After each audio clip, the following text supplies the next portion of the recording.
Good morning, dear students. Dear students, this is Atul Tyagi. This is class 12 physics, and we are studying here chapter 4.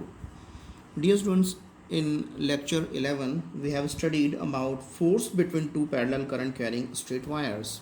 In today's video, we will study definition of ampere.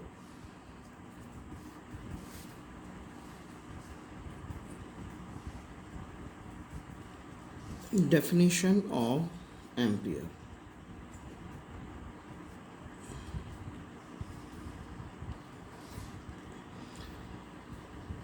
Dear students, हमको पता होता है कि force per unit length, हमने पिछली video में पढ़ा था, force per unit length between two parallel current carrying infinite conductors is given by F equals to mu naught I1 I2 upon 2πr. ठीक है, तो we know that force per unit length we know that force per unit length between two parallel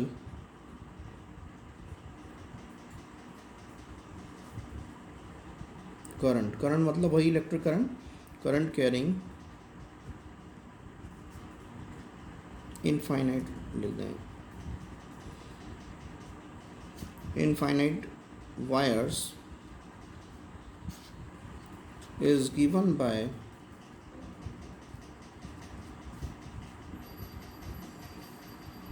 F equals to mu naught upon 4 pi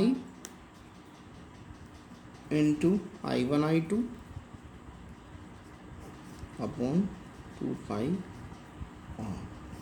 sorry, इसे 4 पाई हटा देते हैं, mu naught upon 4 पाई करते हैं तो फिर 2I1 I2 आता हमारा, mu naught into I1 I2 upon 2 pi R. ठीक है, यदि म्यू नोट अपॉन 4 पाई करेंगे तो फिर 2I1 I2 लिखना पड़ता हमें. ठीक है, और यहाँ आ रहा था. ठीक है, तो ये क्लियर है. हमको ये पता होता है वेयर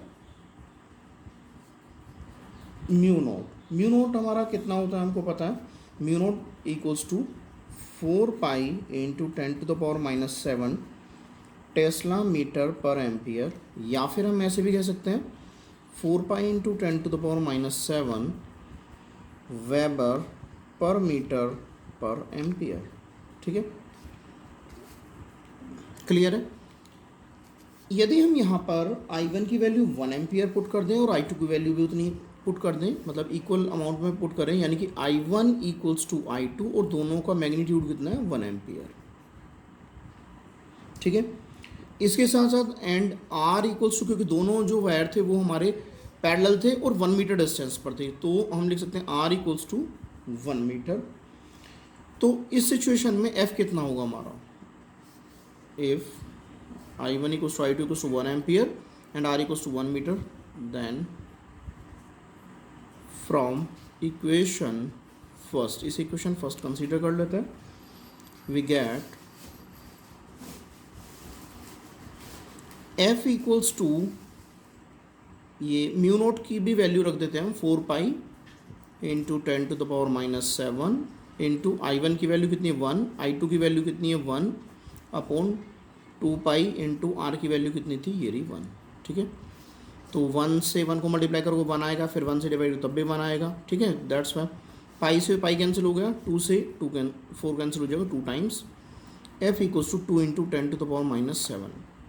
ठीक है, अब ये इतना फोर्स आ रहा है पर मीटर लेंथ पर, इतने न्यूटन का फोर्स आएगा हमारा पर मीटर लेंथ पर. ठीक है, तो हम कह सकते हैं ये मैग्नीट्यूड आ गया. मैं यहाँ यूनिट नहीं लिख रहा हूँ क्योंकि आपको कन्फ्यूज़न होता है बार बार कि ये न्यूटन लिखा है, मैं लिखूँगा न्यूटन पर मीटर.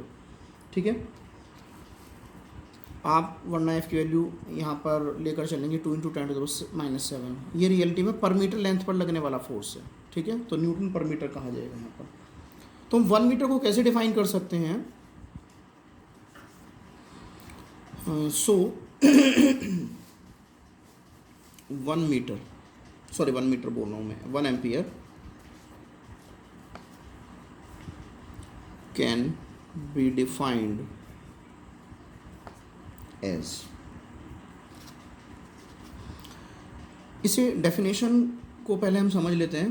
यदि दो वायर हैं जिनका क्रॉस सेक्शनल एरिया नेग्लिजिबल है, यानी कि ऑलमोस्ट ज़ीरो, एग्जैक्टली ज़ीरो तो नहीं हो सकता लेकिन ऑलमोस्ट ज़ीरो कंसीडर किया जा सकता है, वैक्यूम में पैरेलल रखे हुए हों और दोनों से फ्लो होने वाली जो करंट है उसका मैग्नीट्यूड भी सेम हो, ठीक है, तो उन दोनों वायर के बीच में जो फोर्स लगेगा पर मीटर लेंथ पर, उसका यदि मैग्नीट्यूड 2 × 10⁻⁷ न्यूटन पर मीटर लेंथ है, क्योंकि मैंने पर मीटर पहले ही बोल दिया था, तो इस सिचुएशन में जो उनमें से करंट की अमाउंट फ्लो हो रही होगी हर एक से, वो 1 एम्पियर होगी। दोबारा से समझ लेते हैं, यदि दो वायर, ऐसे समझ लेते हैं,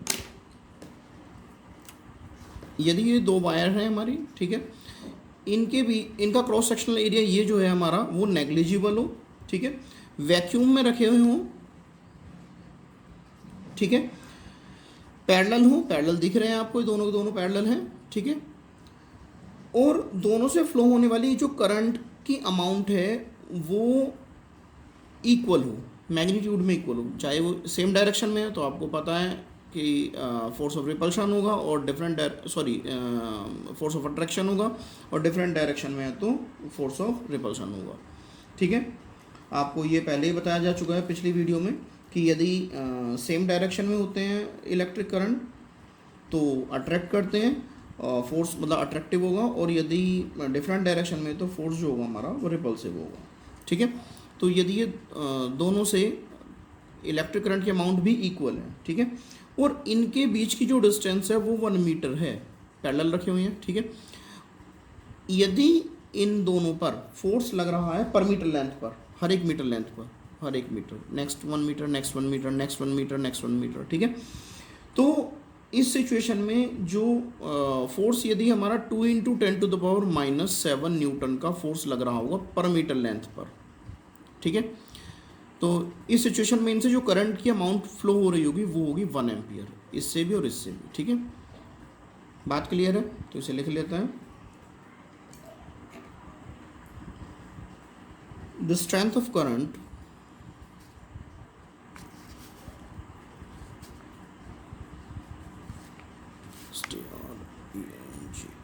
the strength of करंट से फिर मेरा मतलब इलेक्ट्रिक करंट से ही है, which when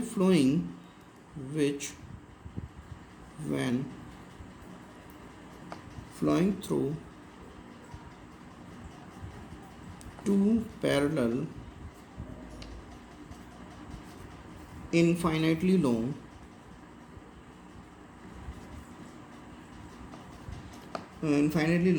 straight current carrying infinitely long wires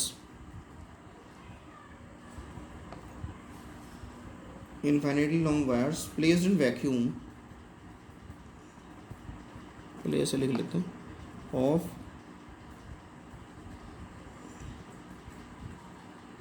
negligible cross sectional area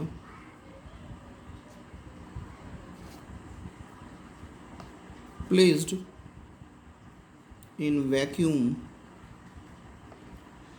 separated by 1 meter apart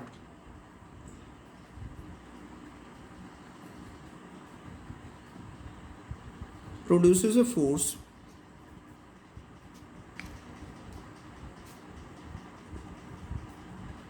of 2 × 10⁻⁷ Newton per meter length.